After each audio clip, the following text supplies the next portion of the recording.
زمین میں چلنے والا کوئی جاندار ایسا نہیں ہے جس کا رزق اللہ کے ذمے نہ ہو اور جس کے متعلق وہ نہ جانتا ہو کہ کہاں وہ رہتا ہے اور کہاں وہ سونپا جاتا ہے۔ سب کچھ ایک صاف دفتر میں درج ہے۔ اور وہی ہے جس نے آسمانوں اور زمین کو 6 دنوں میں پیدا کیا، جبکہ اس سے پہلے اس کا عرش پانی پر تھا، تاکہ تم کو آزما کر دیکھے تم میں کون بہتر عمل کرنے والا ہے۔ اب اگر اے نبی تم کہتے ہو کہ لوگوں مرنے کے بعد تم دوبارہ اٹھائے جاؤ گے، تو منکرین فوراً بول اٹھتے ہیں کہ یہ تو صریح جادوگری ہے، اور اگر ہم ایک خاص مدت تک ان کی سزا کو ٹالتے ہیں تو وہ کہنے لگتے ہیں کہ آخر کس چیز نے اسے روک رکھا ہے۔ سنو، جس روز اس سزا کا وقت آ گیا تو وہ کسی کے پھیرے نہ پھر سکے گا، اور وہی چیز ان کو آ گھیرے گی جس کا وہ مذاق اڑا رہے ہیں۔ اگر کبھی ہم انسان کو اپنی رحمت سے نوازنے کے بعد پھر اس سے محروم کر دیتے ہیں تو وہ مایوس ہوتا ہے اور ناشکری کرنے لگتا ہے، اور اگر اس مصیبت کے بعد جو اس پر آئی تھی ہم اسے نعمت کا مزہ چکھاتے ہیں تو کہتا ہے میرے تو سارے دلدر پار ہو گئے۔ پھر وہ پھولا نہیں سماتا اور اکڑنے لگتا ہے۔ اس عیب سے پاک اگر کوئی ہیں تو بس وہ لوگ جو صبر کرنے والے اور نیکوکار ہیں، اور وہی ہیں جن کے لیے درگزر بھی ہے اور بڑا اجر بھی۔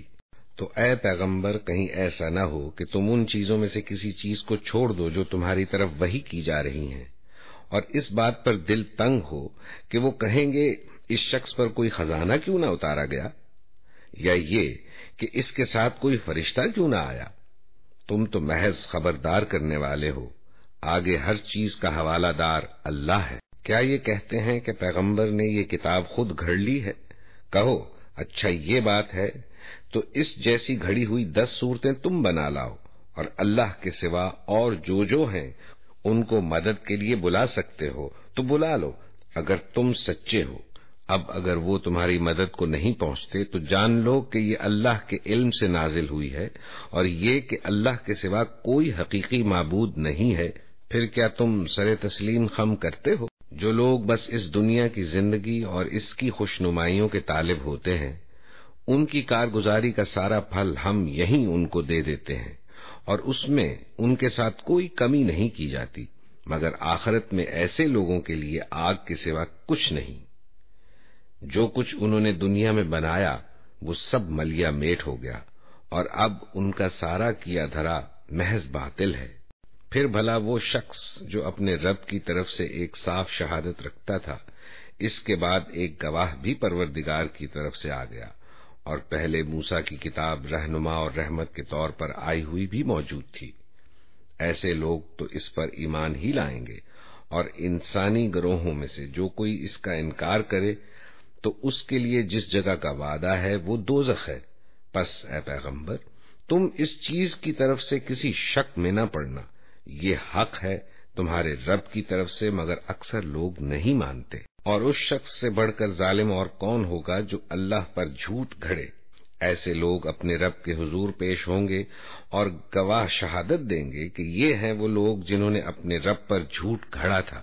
سنو، خدا کی لعنت ہے ظالموں پر، ان ظالموں پر جو خدا کے راستے سے لوگوں کو روکتے ہیں، اس کے راستے کو ٹیڑھا کرنا چاہتے ہیں اور آخرت کا انکار کرتے ہیں۔ وہ زمین میں اللہ کو بے بس کرنے والے نہ تھے، اور نہ اللہ کے مقابلے میں کوئی ان کا حامی تھا۔ انہیں اب دوہرا عذاب دیا جائے گا، وہ نہ کسی کی سن ہی سکتے تھے اور نہ خود ہی انہیں کچھ سوچتا تھا۔ یہ وہ لوگ ہیں جنہوں نے اپنے آپ کو خود گھاٹے میں ڈالا، اور وہ سب کچھ ان سے کھویا گیا جو انہوں نے گھڑ رکھا تھا۔ ناگزیر ہے کہ وہی آخرت میں سب سے بڑھ کر گھاٹے میں رہے وہ لوگ جو ایمان لائے اور جنہوں نے نیک عمل کیے اور اپنے رب ہی کے ہو کر رہے، تو یقیناً وہ جنتی لوگ ہیں اور جنت میں وہ ہمیشہ رہیں گے۔ ان دونوں فریقوں کی مثال ایسی ہے جیسے ایک آدمی تو ہو اندھا بہرا اور دوسرا ہو دیکھنے اور سننے والا۔ کیا یہ دونوں یکساں ہو سکتے ہیں؟ کیا تم کوئی سبق نہیں لیتے؟ ہم نے نوح کو اس کی قوم کی طرف بھیجا تھا۔ اس نے کہا، میں تم لوگوں کو صاف صاف خبردار کرتا ہوں کہ اللہ کے سوا کسی کی بندگی نہ کرو، ورنہ مجھے اندیشہ ہے کہ تم پر ایک روز دردناک عذاب آئے گا۔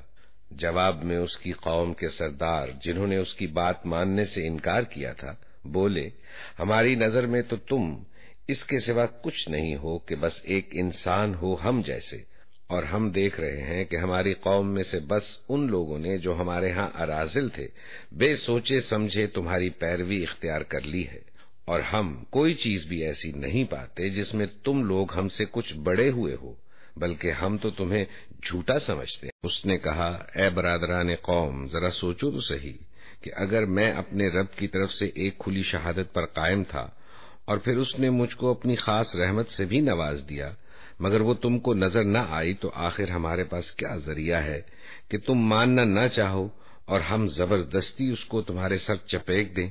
اور اے برادران قوم، میں اس کام پر تم سے کوئی مال نہیں مانگتا، میرا اجر تو اللہ کے ذمے ہے، اور میں ان لوگوں کو دھکے دینے سے بھی رہا جنہوں نے میری بات مانی ہے، وہ آپ ہی اپنے رب کے حضور جانے والے ہیں، مگر میں دیکھتا ہوں کہ تم لوگ جہالت برت رہے ہو۔ اور اے قوم، اگر میں ان لوگوں کو دھتکار دوں تو خدا کی پکڑ سے کون مجھے بچانے آئے گا؟ تم لوگوں کی سمجھ میں کیا اتنی بات بھی نہیں آتی؟ اور میں تم سے نہیں کہتا کہ میرے پاس اللہ کے خزانے ہیں، نہ یہ کہتا ہوں کہ میں غیب کا علم رکھتا ہوں، نہ یہ میرا دعویٰ ہے کہ میں فرشتہ ہوں، اور یہ بھی میں نہیں کہہ سکتا کہ جن لوگوں کو تمہاری آنکھیں حقارت سے دیکھتی ہیں انہیں اللہ نے کوئی بھلائی نہیں دی، ان کے نفس کا حال اللہ ہی بہتر جانتا ہے، اگر میں ایسا کہوں تو ظالم ہوں۔ آخرکار ان لوگوں نے کہا کہ اے نوح، تم نے ہم سے جھگڑا کیا اور بہت کر لیا، اب تو بس وہ عذاب لے آؤ جس کی تم ہمیں دھمکی دیتے ہو اگر سچے ہو۔ نوح نے جواب دیا، وہ تو اللہ ہی لائے گا اگر چاہے گا، اور تم اتنا بل بوتا نہیں رکھتے کہ اسے روک دو۔ اب اگر میں تمہاری کچھ خیر خواہی کرنا بھی چاہوں تو میری خیر خواہی تمہیں کوئی فائدہ نہیں دے سکتی، جبکہ اللہ ہی نے تمہیں بھٹکا دینے کا ارادہ کر لیا ہو، وہی تمہارا رب ہے اور اسی کی طرف تمہیں پلٹنا ہے۔ اے نبی، کیا یہ لوگ کہتے ہیں کہ اس شخص نے یہ سب کچھ خود گھڑ لیا ہے؟ ان سے کہو، اگر میں نے یہ خود گھڑا ہے تو مجھ پر اپنے جرم کی ذمہ داری ہے، اور جو جرم تم کر رہے ہو اس کی ذمہ داری سے میں بری ہوں۔ نوح پر وحی کی گئی کہ تمہاری قوم میں سے جو لوگ ایمان لا چکے بس وہ لا چکے، اب کوئی ماننے والا نہیں ہے، ان کے کرتوتوں پر غم کھانا چھوڑو اور ہماری نگرانی میں ہماری وحی کے مطابق ایک کشتی بنانی شروع کر دو، اور دیکھو جن لوگوں نے ظلم کیا ہے ان کے حق میں مجھ سے کوئی سفارش نہ کرنا، یہ سارے کے سارے اب ڈوبنے والے ہیں۔ نوح کشتی بنا رہا تھا اور اس کی قوم کے سرداروں میں سے جو کوئی اس کے پاس سے گزرتا تھا وہ اس کا مذاق اڑاتا تھا۔ اس نے کہا، اگر تم ہم پر ہنستے ہو تو ہم بھی تم پر ہنس رہے ہیں، ان قریب تمہیں خود معلوم ہو جائے گا کہ کس پر وہ عذاب آتا ہے جو اسے رسوا کر دے گا، اور کس پر وہ بلا ٹوٹ پڑتی ہے جو ٹالے نہ ٹلے گی، یہاں تک کہ جب ہمارا حکم آ گیا اور وہ تنور ابل پڑا تو ہم نے کہا، ہر قسم کے جانوروں کا ایک ایک جوڑا کشتی میں رکھ لو، اپنے گھر والوں کو بھی سوائے ان اشخاص کے جن کی نشاندہی پہلے کی جا چکی ہے اس میں سوار کرا دو، اور ان لوگوں کو بھی بٹھا لو جو ایمان لائے ہیں، اور تھوڑے ہی لوگ تھے جو نوح کے ساتھ ایمان لائے تھے۔ نوح نے کہا، سوار ہو جاؤ، اس میں اللہ ہی کے نام سے ہے اس کا چلنا بھی اور اس کا ٹھہرنا بھی، میرا رب بڑا غفور الرحیم ہے۔ کشتی ان لوگوں کو لیے چلی جا رہی تھی اور ایک ایک موج پہاڑ کی طرح اٹھ رہی تھی۔ نوح کا بیٹا دور فاصلے پر تھا۔ نوح نے پکار کر کہا، بیٹا ہمارے ساتھ سوار ہو جا، کافروں کے ساتھ نہ رہ۔ اس نے پلٹ کر جواب دیا، میں ابھی ایک پہاڑ پر چڑھا جاتا ہوں جو مجھے پانی سے بچا لے گا۔ نوح نے کہا، آج کوئی چیز اللہ کے حکم سے بچانے والی نہیں ہے سوائے اس کے کہ اللہ ہی کسی پر رحم فرمائے۔ اتنے میں ایک موج دونوں کے درمیان حائل ہو گئی اور وہ بھی ڈوبنے والوں میں شامل ہو گیا۔ حکم ہوا، اے زمین اپنا سارا پانی نگل جا، اور اے آسمان رک جا۔ چنانچہ پانی زمین میں بیٹھ گیا، فیصلہ چکا دیا گیا، کشتی جودی پر ٹک گئی اور کہہ دیا گیا کہ دور ہوئی ظالموں کی قوم۔ نوح نے اپنے رب کو پکارا، کہا، اے رب، میرا بیٹا میرے گھر والوں میں سے ہے اور تیرا وعدہ سچا ہے، اور تو سب حاکموں سے بڑا اور بہتر حاکم ہے۔ جواب میں ارشاد ہوا، اے نوح، وہ تیرے گھر والوں میں سے نہیں ہے، وہ تو ایک بگڑا ہوا کام ہے، لہذا تو اس بات کی مجھ سے درخواست نہ کر جس کی حقیقت تو نہیں جانتا۔ میں تجھے نصیحت کرتا ہوں کہ اپنے آپ کو جاہلوں کی طرح نہ بنا لے۔ نوح نے فوراً عرض کیا، اے میرے رب، میں تیری پناہ مانگتا ہوں اس سے کہ وہ چیز تجھ سے مانگوں جس کا مجھے علم نہیں۔ اگر تو نے مجھے معاف نہ کیا اور رحم نہ فرمایا تو میں برباد ہو جاؤں گا۔ حکم ہوا، اے نوح اتر جا، ہماری طرف سے سلامتی اور برکتیں ہیں تجھ پر اور ان گروہوں پر جو تیرے ساتھ ہیں، اور کچھ گروہ ایسے بھی ہیں جن کو ہم کچھ مدت سامان زندگی بخشیں گے، پھر انہیں ہماری طرف سے دردناک عذاب پہنچے گا۔ اے نبی، یہ غیب کی خبریں ہیں جو ہم تمہاری طرف وحی کر رہے ہیں، اس سے پہلے نہ تم ان کو جانتے تھے اور نہ تمہاری قوم، پس صبر کرو، انجام کار متقیوں ہی کے حق میں ہے۔ اور عاد کی طرف ہم نے ان کے بھائی ہود کو بھیجا، اس نے کہا، اے برادران قوم، اللہ کی بندگی کرو، تمہارا کوئی خدا اس کے سوا نہیں ہے، تم نے محض جھوٹ گھڑ رکھے ہیں۔ اے برادران قوم، اس کام پر میں تم سے کوئی اجر نہیں چاہتا، میرا اجر تو اس کے ذمے ہے جس نے مجھے پیدا کیا ہے، کیا تم عقل سے ذرا کام نہیں لیتے؟ اور اے میری قوم کے لوگو، اپنے رب سے معافی چاہو، پھر اس کی طرف پلٹو، وہ تم پر آسمان کے دہانے کھول دے گا اور تمہاری موجودہ قوت پر مزید قوت کا اضافہ کرے گا، مجرم بن کر منہ نہ پھیرو۔ انہوں نے جواب دیا، اے ہود، تو ہمارے پاس کوئی سری شہادت لے کر نہیں آیا ہے، اور تیرے کہنے سے ہم اپنے معبودوں کو نہیں چھوڑ سکتے، اور تجھ پر ہم ایمان لانے والے نہیں ہیں۔ ہم تو یہ سمجھتے ہیں کہ تیرے اوپر ہمارے معبودوں میں سے کسی کی مار پڑ گئی ہے۔ ہود نے کہا، میں اللہ کی شہادت پیش کرتا ہوں اور تم گواہ رہو کہ یہ جو اللہ کے سوا دوسروں کو تم نے خدائی میں شریک ٹھہرا رکھا ہے، اس سے میں بیزار ہوں۔ تم سب کے سب مل کر میرے خلاف اپنی کرنی میں کسر نہ اٹھا رکھو اور مجھے ذرا مہلت نہ دو۔ میرا بھروسہ اللہ پر ہے جو میرا رب بھی ہے اور تمہارا رب بھی۔ کوئی جاندار ایسا نہیں جس کی چوٹی اس کے ہاتھ میں نہ ہو۔ بے شک میرا رب سیدھی راہ پر ہے، اگر تم منہ پھیرتے ہو تو پھیر لو۔ جو پیغام دے کر میں تمہارے پاس بھیجا گیا تھا وہ میں تم کو پہنچا چکا ہوں۔ اب میرا رب تمہاری جگہ دوسری قوم کو اٹھائے گا اور تم اس کا کچھ نہ بگاڑ سکو گے، یقیناً میرا رب ہر چیز پر نگراں ہے۔ پھر جب ہمارا حکم آ گیا تو ہم نے اپنی رحمت سے ہود کو اور ان لوگوں کو جو اس کے ساتھ ایمان لائے تھے نجات دے دی اور ایک سخت عذاب سے انہیں بچا لیا۔ یہ ہیں عاد، اپنے رب کی آیات سے انہوں نے انکار کیا، اس کے رسولوں کی بات نہ مانی اور ہر جبار دشمن حق کی پیروی کرتے رہے۔ آخرکار اس دنیا میں بھی ان پر پھٹکار پڑی اور قیامت کے روز بھی۔ سنو، عاد نے اپنے رب سے کفر کیا، سنو، دور پھینک دیے گئے عاد، ہود کی قوم کے لوگ۔ اور سمود کی طرف ہم نے ان کے بھائی صالح کو بھیجا، اس نے کہا، اے میری قوم کے لوگو، اللہ کی بندگی کرو، اس کے سوا تمہارا کوئی خدا نہیں، وہی ہے جس نے تم کو زمین سے پیدا کیا ہے اور یہاں تم کو بسایا ہے، لہذا تم اس سے معافی چاہو اور اس کی طرف پلٹ آؤ، یقیناً میرا رب قریب ہے اور وہ دعاؤں کا جواب دینے والا ہے۔ انہوں نے کہا، اے صالح، اس سے پہلے تو ہمارے درمیان ایسا شخص تھا جس سے بڑی توقعات وابستہ تھیں، کیا تو ہمیں ان معبودوں کی پرستش سے روکنا چاہتا ہے جن کی پرستش ہمارے باپ دادا کرتے تھے؟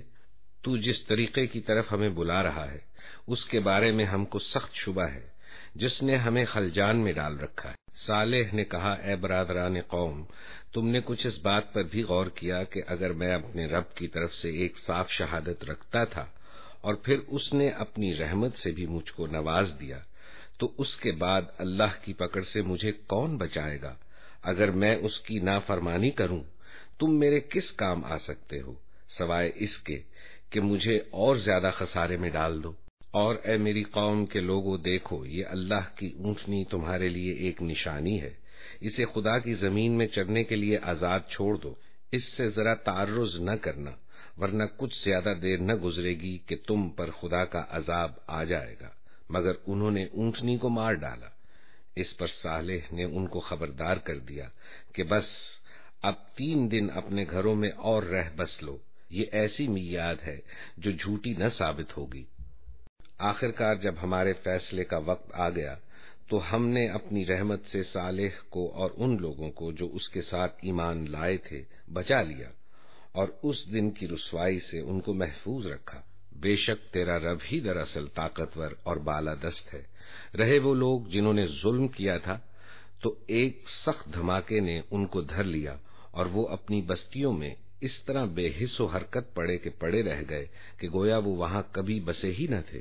سنو، سمود نے اپنے رب سے کفر کیا، سنو، دور پھینک دیے گئے سمود۔ اور دیکھو، ابراہیم کے پاس ہمارے فرشتے خوشخبری لیے ہوئے پہنچے، کہا تم پر سلام ہو۔ ابراہیم نے جواب دیا تم پر بھی سلام ہو۔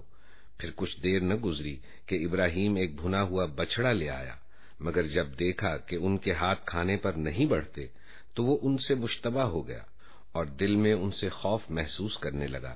انہوں نے کہا ڈرو نہیں، ہم تو لوط کی قوم کی طرف بھیجے گئے ہیں۔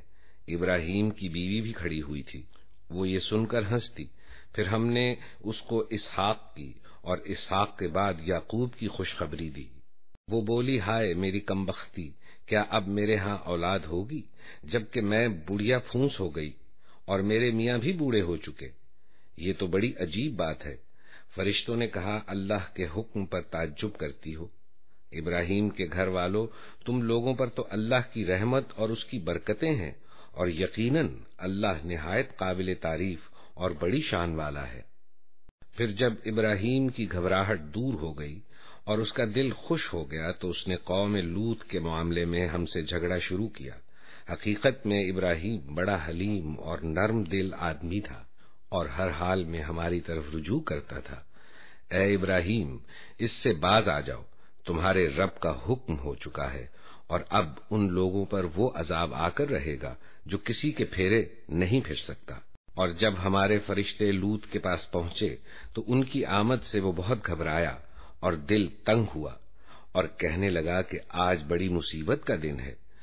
اس کی قوم کے لوگ بے اختیار اس کے گھر کی طرف دوڑ پڑے۔ پہلے سے وہ ایسی ہی بدکاریوں کے خوگر تھے۔ لوط نے ان سے کہا بھائیو، یہ میری بیٹیاں موجود ہیں، یہ تمہارے لیے پاکیزہ تر ہیں، کچھ خدا کا خوف کرو اور میرے مہمانوں کے معاملے میں مجھے ذلیل نہ کرو۔ کیا تم میں کوئی بھلا آدمی نہیں؟ انہوں نے جواب دیا تجھے تو معلوم ہی ہے کہ تیری بیٹیوں میں ہمارا کوئی حصہ نہیں ہے، اور تو یہ بھی جانتا ہے کہ ہم چاہتے کیا ہیں۔ لوط نے کہا کاش میرے پاس اتنی طاقت ہوتی کہ تمہیں سیدھا کر دیتا، یا کوئی مضبوط سہارا ہی ہوتا کہ اس کی پناہ لیتا۔ تب فرشتوں نے اس سے کہا کہ اے لوط، ہم تیرے رب کے بھیجے ہوئے فرشتے ہیں، یہ لوگ تیرا کچھ نہ بگاڑ سکیں گے، بس تو کچھ رات رہے اپنے اہل و عیال کو لے کر نکل جا، اور دیکھو تم میں سے کوئی شخص پیچھے پلٹ کر نہ دیکھے مگر تیری بیوی، کیونکہ اس پر بھی وہی کچھ گزرنے والا ہے جو ان لوگوں پر گزرنا ہے۔ ان کی تباہی کے لیے صبح کا وقت مقرر ہے، صبح ہوتے اب دیر ہی کتنی ہے۔ پھر جب ہمارے فیصلے کا وقت آ پہنچا تو ہم نے اس بستی کو تل پٹ کر دیا اور اس پر پکی ہوئی مٹی کے پتھر تابڑ توڑ برسائے، جن میں سے ہر پتھر تیرے رب کے ہاں نشان زدہ تھا، اور ظالموں سے یہ سزا کچھ دور نہیں ہے۔ اور مدین والوں کی طرف ہم نے ان کے بھائی شعیب کو بھیجا۔ اس نے کہا اے میری قوم کے لوگو، اللہ کی بندگی کرو، اس کے سوا تمہارا کوئی خدا نہیں ہے، اور ناپ تول میں کمی نہ کیا کرو۔ آج میں تم کو اچھے حال میں دیکھ رہا ہوں، مگر مجھے ڈر ہے کہ کل تم پر ایسا دن آئے گا جس کا عذاب سب کو گھیر لے گا۔ اور اے برادران قوم، ٹھیک ٹھیک انصاف کے ساتھ پورا ناپو اور تولو، اور لوگوں کو ان کی چیزوں میں گھاٹا نہ دیا کرو، اور زمین میں فساد نہ پھیلاتے پھرو۔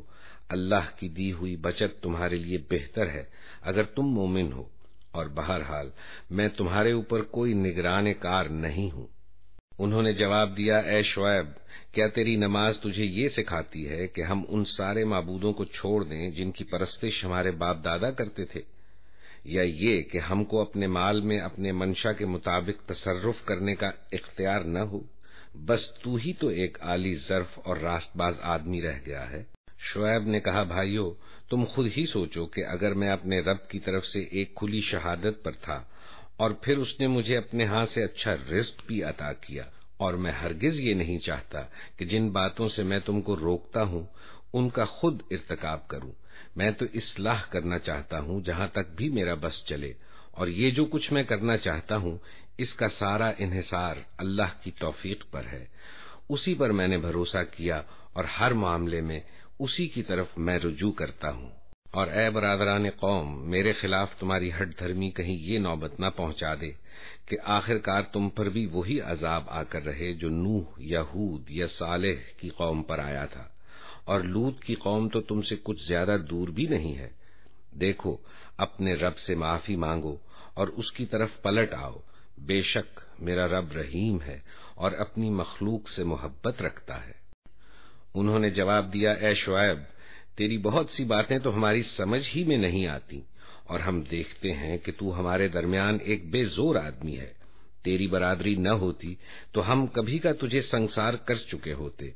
تیرا بلبوتا تو اتنا نہیں ہے کہ ہم پر بھاری ہو۔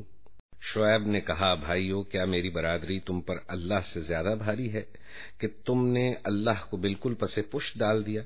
جان رکھو کہ جو کچھ تم کر رہے ہو وہ اللہ کی گرفت سے باہر نہیں ہے۔ اے میری قوم کے لوگو، تم اپنے طریقے پر کام کیے جاؤ اور میں اپنے طریقے پر کرتا رہوں گا۔ جلد ہی تمہیں معلوم ہو جائے گا کہ کس پر ذلت کا عذاب آتا ہے اور کون جھوٹا ہے۔ تم بھی انتظار کرو اور میں بھی تمہارے ساتھ چشم براہ ہوں۔ آخر کار جب ہمارے فیصلے کا وقت آ گیا تو ہم نے اپنی رحمت سے شعیب اور اس کے ساتھی مومنوں کو بچا لیا، اور جن لوگوں نے ظلم کیا تھا ان کو ایک سخت دھماکے نے ایسا پکڑا کہ وہ اپنی بستیوں میں بے حس و حرکت پڑے کے پڑے رہ گئے، گویا وہ کبھی وہاں رہے بسے ہی نہ تھے۔ سنو، مدین والے بھی دور پھینک دیے گئے جس طرح سمود پھینکے گئے تھے، اور موسیٰ کو ہم نے اپنی نشانیوں اور کھلی سند ماموریت کے ساتھ فرعون اور اس کے ایان سلطنت کی طرف بھیجا، مگر انہوں نے فرعون کے حکم کی پیروی کی، حالانکہ فرعون کا حکم راستی پر نہ تھا۔ قیامت کے روز وہ اپنی قوم کے آگے آگے ہوگا اور اپنی پیشوائی میں انہیں دوزخ کی طرف لے جائے گا۔ کیسی بدتر جائے ورود ہے یہ جس پر کوئی پہنچے، اور ان لوگوں پر دنیا میں بھی لعنت پڑی اور قیامت کے روز بھی پڑے گی۔ کیسا برا صلہ ہے یہ جو کسی کو ملے۔ یہ چند بستیوں کی سرگزشت ہے جو ہم تمہیں سنا رہے ہیں، ان میں سے بعض اب بھی کھڑی ہیں اور بعض کی فصل کٹ چکی ہے۔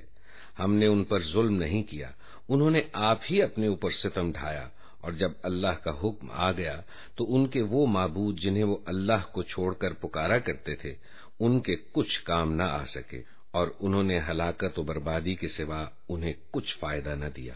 اور تیرا رب جب کسی ظالم بستی کو پکڑتا ہے تو پھر اس کی پکڑ ایسی ہی ہوا کرتی ہے، فی الواقع اس کی پکڑ بڑی سخت اور دردناک ہوتی ہے۔ حقیقت یہ ہے کہ اس میں ایک نشانی ہے، ہر اس شخص کے لیے جو عذاب آخرت کا خوف کرے۔ وہ ایک دن ہوگا جس میں سب لوگ جمع ہوں گے، اور پھر جو کچھ بھی اس روز ہوگا سب کی آنکھوں کے سامنے ہوگا۔ ہم اس کے لانے میں کچھ بہت زیادہ تاخیر نہیں کر رہے ہیں، بس ایک گنی چنی مدت اس کے لیے مقرر ہے۔ جب وہ آئے گا تو کسی کو بات کرنے کی مجال نہ ہوگی الا یہ کہ خدا کی اجازت سے کچھ عرض کرے۔ پھر کچھ لوگ اس روز بدبخت ہوں گے اور کچھ نیک بخت۔ جو بدبخت ہوں گے وہ دوزخ میں جائیں گے، وہ ہانپیں گے اور پھنکارے ماریں گے، اور اسی حالت میں وہ ہمیشہ رہیں گے جب تک کہ زمین و آسماں قائم ہے، الا یہ کہ تیرا رب کچھ اور چاہے۔ بے شک تیرا رب پورا اختیار رکھتا ہے کہ جو چاہے کرے۔ رہے وہ لوگ جو نیک بخت نکلیں گے تو وہ جنت میں جائیں گے اور وہاں ہمیشہ رہیں گے جب تک زمین و آسمان قائم ہیں، الا یہ کہ تیرا رب کچھ اور چاہے۔ ایسی بخشش ان کو ملے گی جس کا سلسلہ کبھی منقطع نہ ہوگا۔ پس اے نبی، تو ان معبودوں کی طرف سے کسی شک میں نہ رہ جن کی یہ لوگ عبادت کر رہے ہیں۔ یہ تو اسی طرح پوجا پاٹ کیے جا رہے ہیں جس طرح پہلے ان کے باپ دادا کرتے تھے، اور ہم ان کا حصہ انہیں بھرپور دیں گے بغیر اس کے کہ اس میں کچھ کاٹ کسر ہو۔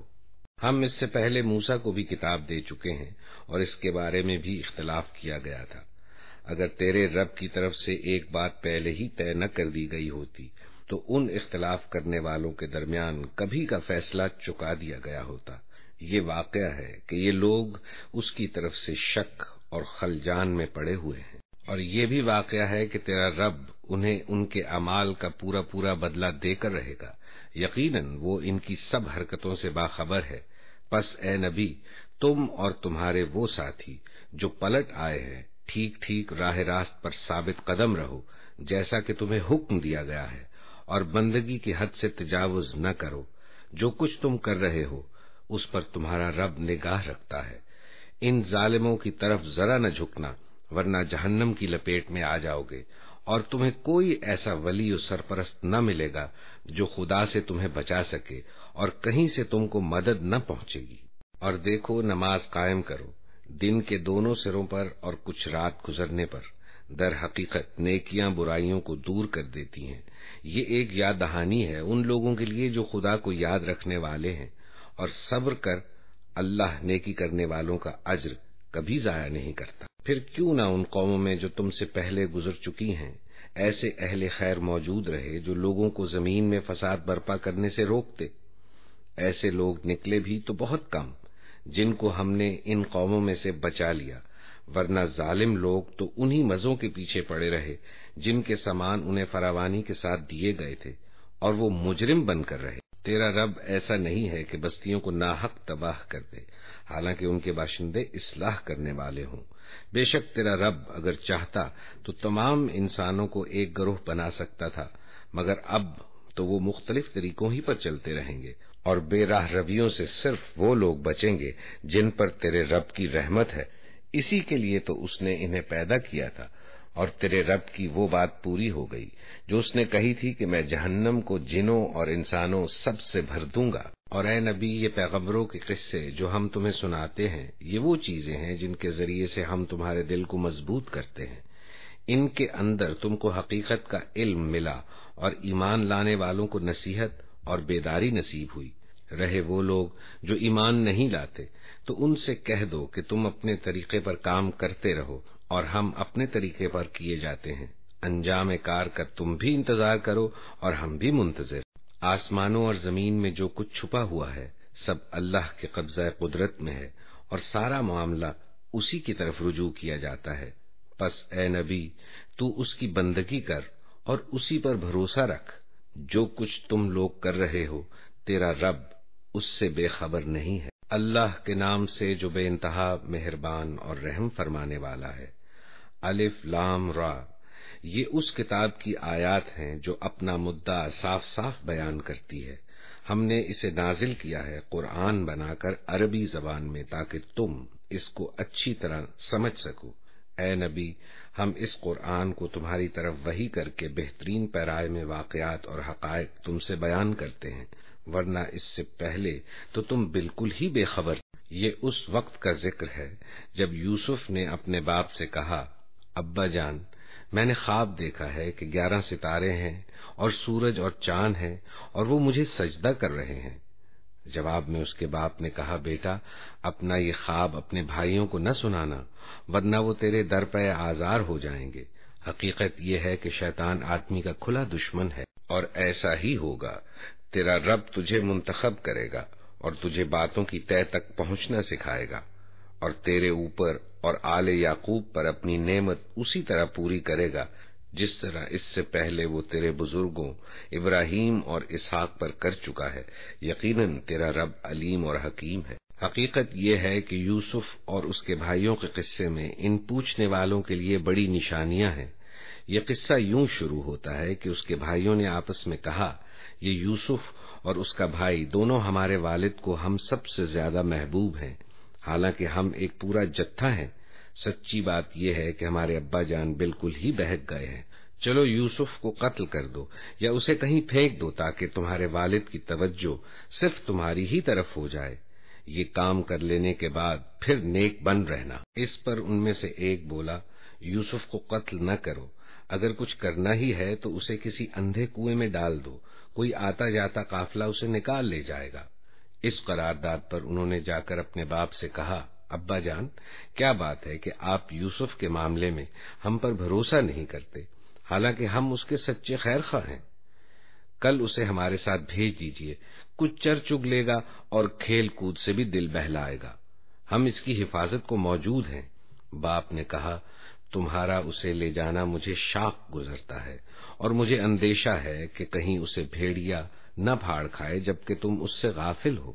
انہوں نے جواب دیا اگر ہمارے ہوتے اسے بھیڑیے نے کھا لیا جبکہ ہم ایک جتھا ہیں تب تو ہم بڑے ہی نکمے ہوں گے۔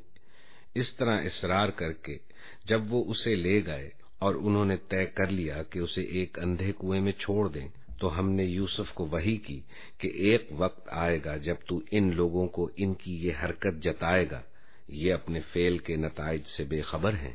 شام کو وہ روتے پیٹتے اپنے باپ کے پاس آئے اور کہا ابا جان، ہم دوڑ کا مقابلہ کرنے میں لگ گئے تھے اور یوسف کو ہم نے اپنے سامان کے پاس چھوڑ دیا تھا کہ اتنے میں بھیڑیا آ کر اسے کھا گیا۔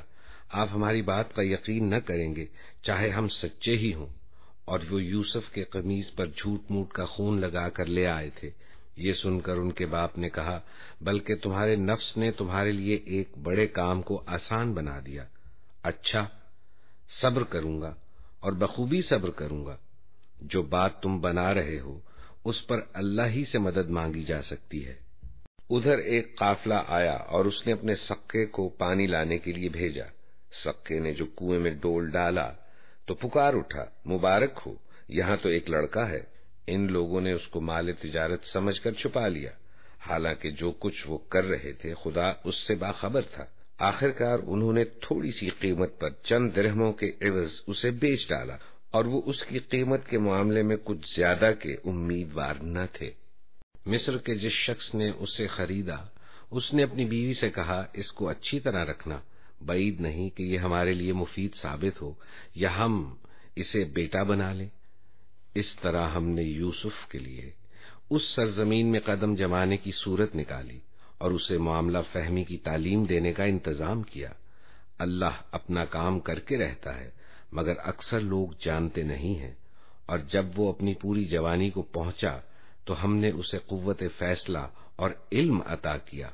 اس طرح ہم نیک لوگوں کو جزا دیتے ہیں۔ جس عورت کے گھر میں وہ تھا وہ اس پر ڈورے ڈالنے لگی اور ایک روز دروازے بند کر کے بولی آ جا۔ یوسف نے کہا خدا کی پناہ، میرے رب نے تو مجھے اچھی منزلت بخشی، ایسے ظالم کبھی فلاح نہیں پایا کرتے۔ وہ اس کی طرف بڑھی اور یوسف بھی اس کی طرف بڑھتا اگر اپنے رب کی برہان نہ دیکھ لیتا۔ ایسا ہوا تاکہ ہم اس سے بدی اور بے حیائی کو دور کر دیں، در حقیقت وہ ہمارے چنے ہوئے بندوں میں سے تھا۔ آخرکار یوسف اور وہ آگے پیچھے دروازے کی طرف بھاگے اور اس نے پیچھے سے یوسف کا قمیص پھاڑ دیا۔ دروازے پر دونوں نے اس کے شوہر کو موجود پایا۔ اسے دیکھتے ہی عورت کہنے لگی کیا سزا ہے اس شخص کی جو تیری گھر والی پر نیت خراب کرے؟ اس کے سوا اور کیا سزا ہو سکتی ہے کہ وہ قید کیا جائے یا اسے سخت عذاب دیا جائے؟ یوسف نے کہا یہی مجھے پھانسنے کی کوشش کر رہی تھی۔ اس عورت کے اپنے کنبے والوں میں سے ایک شخص نے شہادت پیش کی کہ اگر یوسف کا قمیص آگے سے پھٹا ہو تو عورت سچی ہے اور یہ جھوٹا، اور اگر اس کا قمیص پیچھے سے پھٹا ہو تو عورت جھوٹی ہے اور یہ سچا۔ جب شوہر نے دیکھا کہ یوسف کا قمیص پیچھے سے پھٹا ہے تو اس نے کہا یہ تم عورتوں کی چالاکیاں ہیں، واقعی بڑے غضب کی ہوتی ہیں تمہاری چالیں۔ یوسف اس معاملے سے درگزر کر اور اے عورت تو اپنے قصور کی معافی مانگ، تو ہی اصل میں خطا کار تھی۔ شہر کی عورتیں آپس میں چرچا کرنے لگیں کہ عزیز کی بیوی اپنے نوجوان غلام کے پیچھے پڑی ہوئی ہے، محبت نے اس کو بے قابو کر رکھا ہے، ہمارے نزدیک تو وہ صریح غلطی کر رہی ہے۔ اس نے جو ان کی یہ مکارانہ باتیں سنی تو ان کو بلاوا بھیج دیا اور ان کے لیے تکیہ دار مجلس آراستہ کی اور ضیافت میں ہر ایک کے آگے ایک ایک چھری رکھتی۔ اس نے یوسف کو اشارہ کیا کہ ان کے سامنے نکل آ۔ جب ان عورتوں کی نگاہ اس پر پڑی تو وہ دنگ رہ گئیں اور اپنے ہاتھ کاٹ بیٹھیں اور بے ساختہ پکار اٹھیں، حاشا للہ، یہ شخص انسان نہیں ہے، یہ تو کوئی بزرگ فرشتہ ہے۔ عزیز کی بیوی نے کہا دیکھ لیا، یہ ہے وہ شخص جس کے معاملے میں تم مجھ پر باتیں بناتی تھی۔ بے شک میں نے اسے رجھانے کی کوشش کی تھی مگر یہ بچ نکلا۔ اگر یہ میرا کہنا نہ مانے گا تو قید کیا جائے گا اور بہت ذلیل و خوار ہوگا۔ یوسف نے کہا اے میرے رب، قید مجھے منظور ہے بنسبت اس کے کہ میں وہ کام کروں جو یہ لوگ مجھ سے چاہتے ہیں، اور اگر تو نے ان کی چالوں کو مجھ سے دفع نہ کیا تو میں ان کے دام میں پھنس جاؤں گا اور جاہلوں میں شامل ہو رہوں گا۔ اس کے رب نے اس کی دعا قبول کی اور ان عورتوں کی چالیں اس سے دفع کر دیں۔ بے شک وہی ہے جو سب کی سنتا اور سب کچھ جانتا ہے۔ پھر ان لوگوں کو یہ سوجی کہ ایک مدت کے لیے اسے قید کر دیں، حالانکہ وہ صریح نشانیاں دیکھ چکے۔ قید خانے میں 2 غلام اور بھی اس کے ساتھ داخل ہوئے۔ ایک روز ان میں سے ایک نے کہا، میں نے خواب دیکھا ہے کہ میں شراب کشید کر رہا ہوں۔ دوسرے نے کہا، میں نے دیکھا کہ میرے سر پر روٹیاں رکھی ہیں اور پرندے ان کو کھا رہے ہیں۔ دونوں نے کہا، ہمیں اس کی تعبیر بتائیے، ہم دیکھتے ہیں کہ آپ ایک نیک آدمی ہیں۔ یوسف نے کہا، یہاں جو کھانا تمہیں ملا کرتا ہے اس کے آنے سے پہلے میں تمہیں ان خوابوں کی تعبیر بتا دوں گا۔ یہ ان علوم میں سے ہے جو میرے رب نے مجھے عطا کیے ہیں۔ واقعہ یہ ہے کہ میں نے ان لوگوں کا طریقہ چھوڑ کر جو اللہ پر ایمان نہیں لاتے اور آخرت کا انکار کرتے ہیں، اپنے بزرگوں ابراہیم، اسحاق اور یعقوب کا طریقہ اختیار کیا ہے۔ ہمارا یہ کام نہیں ہے کہ اللہ کے ساتھ کسی کو شریک ٹھہرائیں، در حقیقت یہ اللہ کا فضل ہے ہم پر اور تمام انسانوں پر، مگر اکثر لوگ شکر نہیں کرتے۔ اے زندہ کے ساتھیو، تم خود ہی سوچو کہ بہت سے متفرق رب بہتر ہے یا وہ ایک اللہ جو سب پر غالب ہے؟ اس کو چھوڑ کر تم جن کی بندگی کر رہے ہو وہ اس کے سوا کچھ نہیں ہے کہ بس چند نام ہیں جو تم نے اور تمہارے آباء و اجداد نے رکھ لیے ہیں۔ اللہ نے ان کے لیے کوئی سند نازل نہیں کی۔ فرما روائی کا اقتدار اللہ کے سوا کسی کے لیے نہیں ہے۔ اس کا حکم ہے کہ خود اس کے سوا تم کسی کی بندگی نہ کرو۔ یہی ٹھیٹ سیدھا طریق زندگی ہے، مگر اکثر لوگ جانتے نہیں ہیں۔ اے زندہ کے ساتھیو، تمہارے خواب کی تعبیر یہ ہے کہ تم میں سے ایک تو اپنے رب شاہ مصر کو شراب پلائے گا، رہا دوسرا تو اسے سولی پر چڑھایا جائے گا اور پرندے اس کا سر نوچ نوچ کر کھائیں گے۔ فیصلہ ہو گیا اس بات کا جو تم پوچھ رہے تھے۔ پھر ان میں سے جس کے متعلق خیال تھا کہ وہ رہا ہو جائے گا، اس سے یوسف نے کہا کہ اپنے رب شاہ مصر سے میرا ذکر کرنا، مگر شیطان نے اسے ایسا غفلت میں ڈالا کہ وہ اپنے رب سے اس کا ذکر کرنا بھول گیا، اور یوسف کئی سال قید خانے میں پڑا رہا۔ ایک روز بادشاہ نے کہا، میں نے خواب میں دیکھا ہے کہ 7 موٹی گائیں ہیں جن کو 7 دبلی گائیں کھا رہی ہیں، اور اناج کی 7 بالیں ہری ہیں اور دوسری 7 سوکھی۔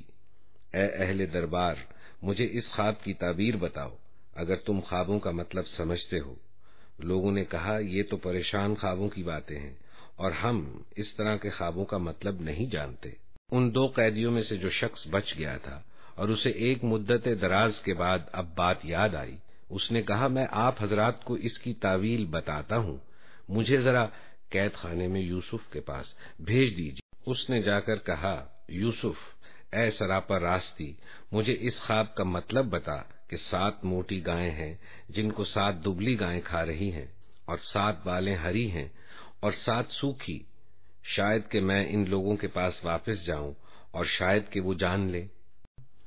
یوسف نے کہا، 7 برس تک لگاتار تم کھیتی باڑی کرتے رہو گے۔